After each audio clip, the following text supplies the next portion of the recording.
Fala pessoal, RD Retrodados, sejam bem-vindos a mais um vídeo no canal. Pessoal, antes do vídeo começar, peço para vocês deixarem o like e se inscreverem no canal caso não for inscrito. No vídeo de hoje, pessoal, vou estar falando sobre coleção perfeita e ela sabota o seu hobby, né?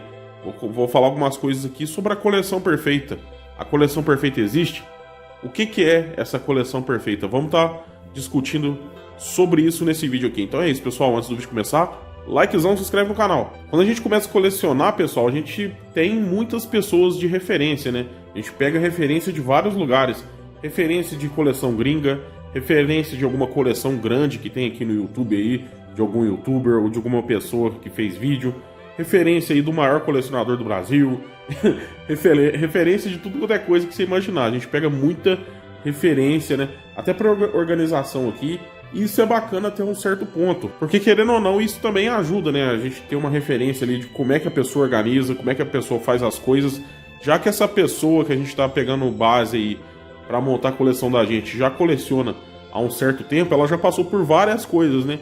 Então ela já teve várias ideias de organização, várias ideias aí do que comprar, do que não comprar, do que vale a pena, do que não vale a pena, do que compensa priorizar mais a coleção, como que armazena a coleção, como que conserva os jogos, enfim, vários tipos de experiências, né, que essas pessoas que colecionam há mais tempo têm. Então a gente pegar isso de base, isso de referência, vale muito a pena para a gente não cometer os erros, ou pelo menos para a gente ser um pouco mais assertivo quando o assunto é colecionar videogames, né. Porém, pessoal, quando a gente vai, né, pesquisando e tentando pegar referências das pessoas que colecionam há mais tempo, a gente, né, tromba aí com vários tipos de colecionadores, né, desde as pessoas aí que são colecionadores casuais, assim como eu aqui, coleciona até um certo, né, até um certo ponto, que tem aí, que faz parte aí da média brasileira de salário, de tudo, né, enfim, que é do povão aí.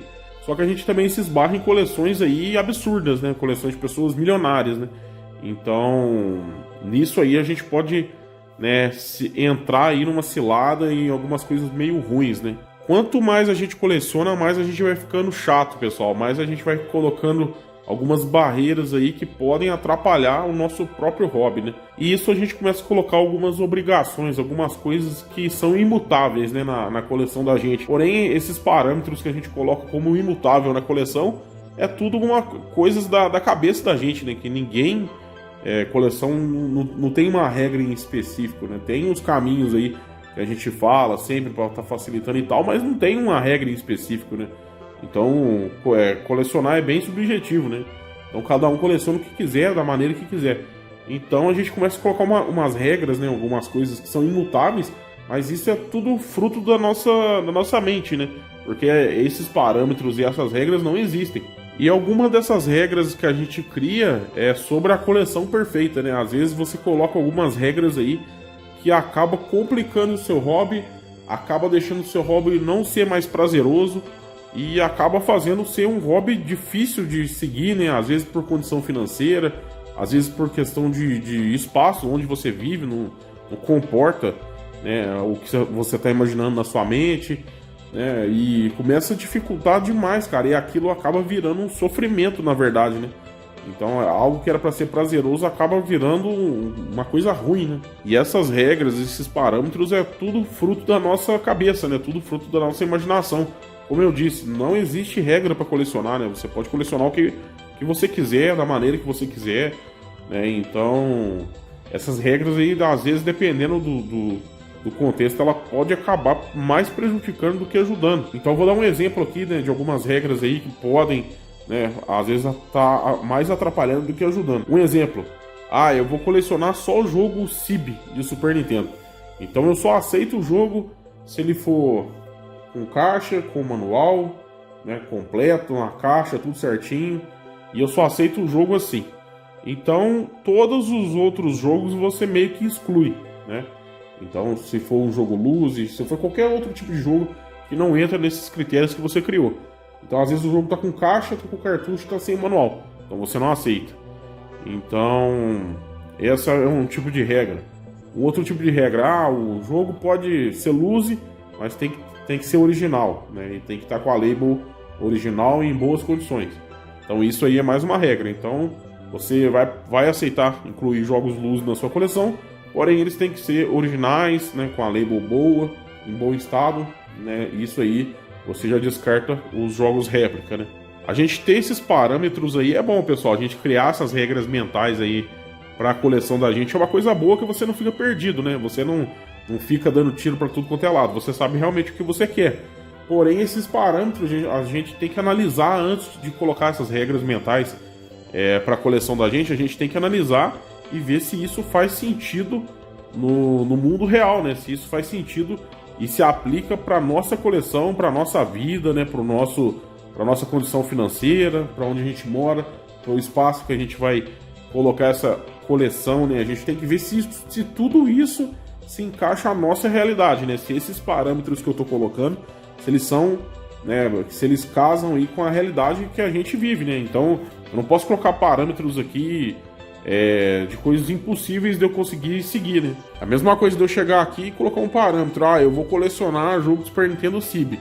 Isso na minha realidade não é impossível, pessoal. Eu não recebo dinheiro suficiente para colecionar jogos Cibi de Super Nintendo, né? Então eu dei um exemplo aqui para vocês do que seria algo impossível na minha realidade. Então, por eu não conseguir colecionar jogos Cibi de Super Nintendo, eu vou deixar de colecionar? Não é assim que funcionam as coisas, né? Então tem algumas pessoas que são muito extremistas em vários aspectos, né? Então, eu já vi gente comentando, se o jogo não for assim assado, nem vale a pena colecionar. Isso na minha cabeça é uma babaquice sem fim, né? Sem tamanho, né? Porque a pessoa vai deixar de ter a experiência, de ter o hobby, de ter o quarto gamer, de ter as coisas, só porque ela não pode ter jogo Cibi Super Nintendo, por exemplo. Então, não faz nenhum sentido, né? Então, primeira coisa, você tem que analisar se essas regras que você está colocando na sua cabeça, se elas realmente fazem sentido com a sua realidade, né? Então, quando você for colocar regras na sua coleção, pessoal, pense bem. Você tem que, eu acho que sim, você tem que colocar algumas regras, você tem que colocar um norte para você seguir, senão essa coleção vai ficar tudo pro rumo, né? Vamos dizer assim, né? Ela vai dar tiro para tudo quanto é lado, vai comprar coisas que você não quer, você vai perder tempo e dinheiro nesse processo, né? Então, realmente, você tem que colocar um parâmetro, você tem que colocar regras na sua coleção. Mas seja sincero com você mesmo. Eu vou conseguir seguir as regras? É fácil eu seguir? Meu hobby vai ficar saudável eu seguindo essas regras? Porque algumas regras, igual como eu disse, né? Meio que fica impossível de você colecionar. Então, se eu colocasse, por exemplo, essa regra, se eu vou comprar jogo Cibi, quantos jogos que eu conseguiria comprar por ano, né? Eu vou me contentar em comprar pouquíssimos jogos por ano só para ter jogo Cibi de Super Nintendo? Entendeu? Aí você tem que pesar, analisar, ver se aquilo lá faz sentido na realidade atual que você vive, né? Então, com o tempo, eu aprendi a ser um pouco mais maleável com as próprias regras que eu crio para mim mesmo. Então, eu tento analisar aquelas regras que eu tô criando e ver se elas fazem sentido, né? Por exemplo, eu tinha uma regra que eu queria só jogos originais de Nintendo 64, certo? Mas eu acho muito bonita as caixas, né? De Nintendo 64 e tal, eu sempre quis ter. Aí eu meio que falei, vou tentar comprar jogo Cibi de Nintendo 64. Fui analisando, vendo os preços, né, assim, daria pra comprar? Dá pra comprar, mas eu vou deixar de ter muitos outros jogos, né, vou deixar de dar volume e tração à minha coleção por causa dessas caixinhas. E essas caixinhas realmente valem tanto a pena, assim, eu abri mão de ter outros jogos, né, de aumentar o catálogo de jogos que eu tenho acesso só por causa de caixa de papelão. Aí eu comecei a analisar e colocar aquilo na balança, né? Porém, eu gosto muito do visual das caixas de papelão de Nintendo 64, né? Até de Super Nintendo eu gosto também. Mas, assim, de Nintendo 64 era o foco, né? Então, eu gosto muito, eu acho muito bonito em exposição. E aí, meio que eu fiquei mais tranquilo, deixei mais maleável. E aí, eu aderi às caixas réplica, ó. Olha que bonito. Alguém vai vir aqui na minha coleção, pegar a caixa ali, ver se é original e falar, não, isso daqui não vale porque é caixa pirata? Ninguém vai fazer isso, pessoal. Isso daí é uma regra minha, da minha coleção. Eu que vou ter o prazer de ficar olhando as caixinhas aqui, que eu sempre quis ter essa caixinha do Majoras aqui, ó. Acho muito bonito lá, do Ocarina, né, essa marronzinha aí, sei lá que cor que é essa. Mas sempre quis ter essas caixinhas, cara, eu acho muito bonito. E aí alguém vai vir aqui ficar analisando minha coleção, falar que pode ou não pode, ninguém vai fazer isso não, pessoal. Coleção é algo pessoal, né? E toda vez que eu entro aqui, eu olho na prateleirinha ali, eu vejo meus joguinhos ali, eu curto, cara, eu acho da hora. Só que as caixinhas é tudo réplica, pessoal, não tem caixa original aqui. É tudo caixa réplica. Os jogos que estão dentro é original, eu não quero ter jogo pirata de Nintendo 64.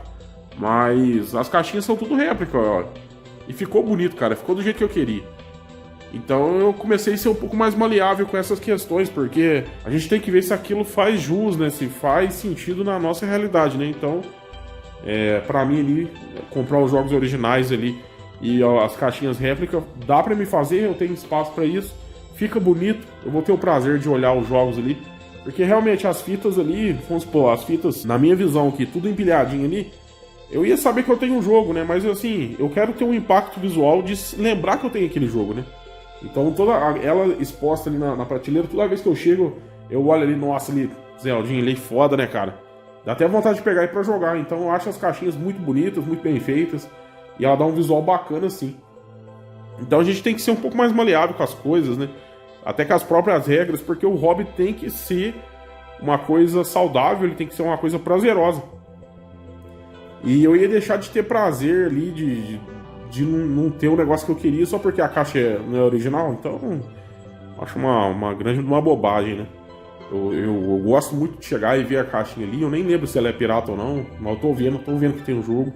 E isso me satisfaz muito, né? Então, pessoal, não caia nessa bobeira de coleção perfeita, porque a gente meio que se sabota nessa questão aí. Se eu tivesse com essa aí de coleção perfeita ali, nem as minhas caixinhas ali de Nintendo 64 eu teria comprado, porque não é original. E ninguém vai vir aqui botar a mão ali e ficar falando, isso aqui não é original. Não, ninguém vai fazer isso, pessoal. É uma coisa meio pessoal da gente ali, eu montei ali pra mim mesmo, né? Então ninguém vai vir aqui me encher meu saco e ficar avaliando minha coleção, se é original ou não, né? Se a caixinha é original, se é repro, ninguém vai fazer isso. Então, coleção perfeita não existe, né? Só existe no Instagram, só existe em shorts, só existe, né, em postagem. Fica atento com isso, não deixe isso sabotar, tirar tua alegria, não. E colecionar é da hora, né? Colecionar ele é prazeroso, então a gente que se sabota, a mente da gente que engana a gente, né? Então tenha cuidado com essas questões aí.